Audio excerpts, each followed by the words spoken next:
So today we're going to talk about anastrophe.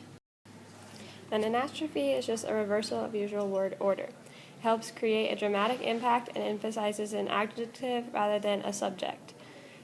So one example is Yoda says, "Persuade you I shall," and the definition on that card is a rearrangement of the parts of a sentence or phrase that changes the proper or accepted word order.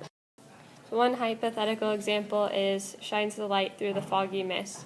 This switches the light with shines. The normal sentence would read, "The light shines through the foggy mist," so it emphasizes shines rather than the light.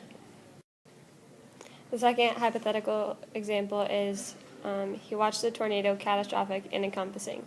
The normal sentence would be, he watched the catastrophic and encompassing tornado.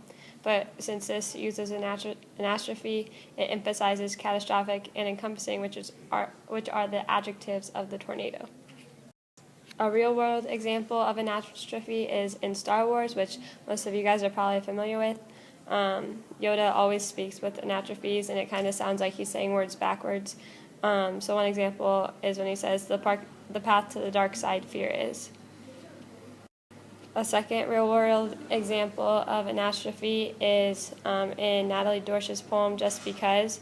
It says, "I walked up the door, shut the stairs, said my shoes, took off my prayers, turned off my bed, got into the light, all because you kissed me goodnight."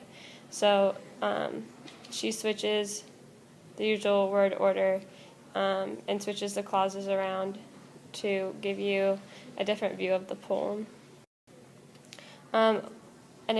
I couldn't find examples of anastrophe in what we've read so far. It's kind of hard to identify.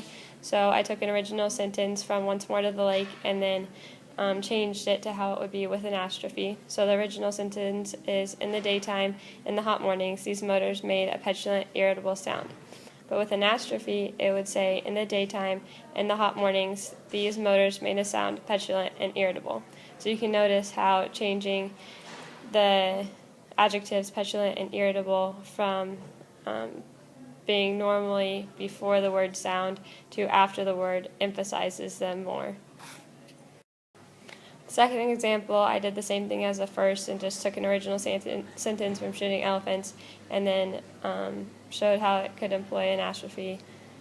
So the original sentence says, "In a job like that, you see the dirty work of empire at close quarters."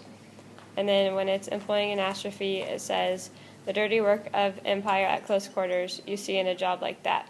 So it just changes the emphasis. And that is anastrophe.